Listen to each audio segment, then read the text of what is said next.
सुप्रभात। गीतमाला चैनल में आप सभी भक्तों का हार्दिक स्वागत है। मैं आज आप लोगों को ये सुना रही हूँ कि एक ही घड़ी मुहूर्त में जन्म लेने पर भी सबके भाग्य अलग अलग क्यों होते हैं। योग और भोग। एक राजा एक बार एक विद्वान ज्योतिषियों और ज्योतिष प्रेमियों की सभा बुलाकर प्रश्न किया कि मेरी जन्म पत्रिका के अनुसार मेरा राजा बनने का योग था, मैं राजा बना, किंतु उसी घड़ी मुहूर्त में अनेक जातकों ने जन्म लिया होगा जो राजा नहीं बन सके, क्यों? इसका क्या कारण है? राजा के इस प्रश्न से सब निरुत्तर हो गए। क्या जवाब दें कि एक ही घड़ी मुहूर्त में जन्म लेने पर भी सबके भाग्य अलग अलग क्यों हैं? सब सोच में पड़ गए कि अचानक एक वृद्ध खड़े हुए और बोले, महाराज की जय हो। आपके प्रश्न का उत्तर भला कौन दे सकता है। यहाँ से कुछ दूर एक घने जंगल में यदि आप जाएं तो वहाँ पर आपको एक महात्मा मिलेंगे, उनसे आपको उत्तर मिल सकता है। राजा की जिज्ञासा बढ़ी और घोर जंगल में जाकर देखा कि एक महात्मा आग के ढेर के पास बैठे अंगार गर्मागर्म कोयला खाने में व्यस्त हैं। सहमे हुए राजा ने महात्मा से जैसे ही प्रश्न पूछा, महात्मा ने क्रोधित होकर कहा, तेरे प्रश्न का उत्तर देने के लिए मेरे पास समय नहीं है, मैं भूख से पीड़ित हूँ। तेरे प्रश्न का उत्तर यहाँ से कुछ दूर आगे पहाड़ियों के बीच एक और महात्मा हैं, वह दे सकते हैं। राजा की जिज्ञासा और बढ़ गई।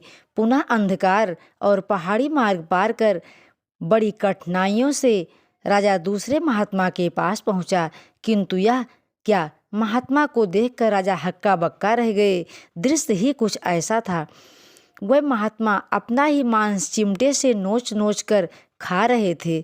राजा को देखते ही महात्मा ने भी डांटते हुए कहा, मैं भूख से बेचैन हूँ, मेरे पास इतना समय नहीं है, आगे जाओ।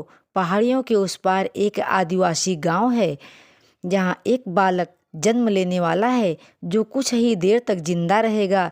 सूर्य उदय से पूर्व वहाँ पहुँचो, वहाँ बालक तेरे प्रश्न का उत्तर दे सकता है। सुनकर राजा बड़ा बेचैन हुआ।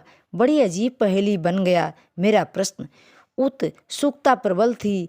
कुछ भी हो, यहाँ तक पहुँच चुका हूँ, वहाँ भी जाकर देखता हूँ क्या होता है। राजा पुनः कठिन मार्ग पार कर किसी तरह प्रातः होने तक उस गांव में पहुंचा। गांव में पता किया और उस दंपत्ति के घर पहुंचकर सारी बात कही और शीघ्रता से बच्चा लाने को कहा। जैसे ही बच्चा हुआ, दंपत्ति ने नाल सहित बालक राजा के सम्मुख उपस्थित किया। राजा को देखते ही बालक ने हंसते हुए कहा, राजन, मेरे पास भी समय नहीं है, किंतु अपना उत्तर सुन लो। तुम और मैं दोनों महात्मा 7 जन्म पहले चारों भाई व राजकुमार थे। एक बार शिकार खेलते खेलते हम जंगल में भटक गए। 3 दिन तक भूखे प्यासे भटकते रहे। अचानक हम चारों भाइयों को आटे की एक पोटली मिली। जैसे तैसे हमने 4 बाटी सेंकी और अपनी अपनी बाटी लेकर खाने को ही बैठे थे कि भूख प्यास से तड़पते हुए एक महात्मा आ गए। अंगार खाने वाले भैया से उन्होंने कहा, बेटा, मैं 10 दिन से भूखा हूँ, अपनी बाटी में से मुझे भी कुछ दे दो, मुझ पर दया करो, जिससे मेरा भी जीवन बच जाए। इस घोर जंगल से पार निकलने की मुझ में भी कुछ सामर्थ्य आ जाएगी। इतना सुनते ही भैया गुस्से से भड़क उठे और बोले, तुम्हें दे दूंगा तो मैं क्या आग खाऊंगा, चलो भागो यहाँ से। वह महात्मा जी फिर मांस खाने वाले भैया के निकट आए, उनसे भी अपनी बात कही, किंतु उन भैया ने भी महात्मा से गुस्से में आकर कहा कि बड़ी मुश्किल से प्राप्त ये बाटी तुम्हें दे दूंगा तो मैं क्या अपना मांस नोच कर खाऊंगा।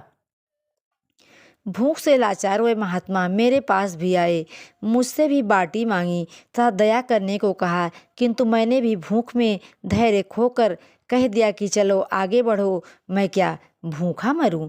बालक बोला, अंतिम आशा लिए ओ महात्मा, हे राजन, आपके पास आए, आपसे भी दया की याचना की। सुनते ही आपने उनकी दया पर उनकी दशा पर दया करते हुए खुशी से अपनी बाटी में से आधी बाटी आदर सहित उन महात्मा को दे दी।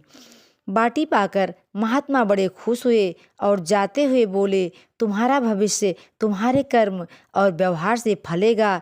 बालक ने कहा, इस प्रकार हे राजन, उस घटना के आधार पर हम अपना भोग रहे हैं। धरती पर एक समय में अनेकों फूल खिलते हैं, किंतु सबके फल गुण रूप आकार प्रकार स्वाद में भिन्न होते हैं। इतना कहकर वह बालक मर गया। राजा अपने महल में पहुंचा और माना कि ज्योतिष शास्त्र, कर्तव्य शास्त्र और व्यवहार शास्त्र हैं। एक ही मुहूर्त में अनेकों जातक जन्मते हैं, किंतु सब अपना किया दिया लिया ही पाते हैं। जैसा भोग भोगना होगा वैसे ही योग बनेंगे, जैसा योग होगा वैसा ही भोग भोगना पड़ेगा। यही जीवन चक्र ज्योतिष शास्त्र समझाता है।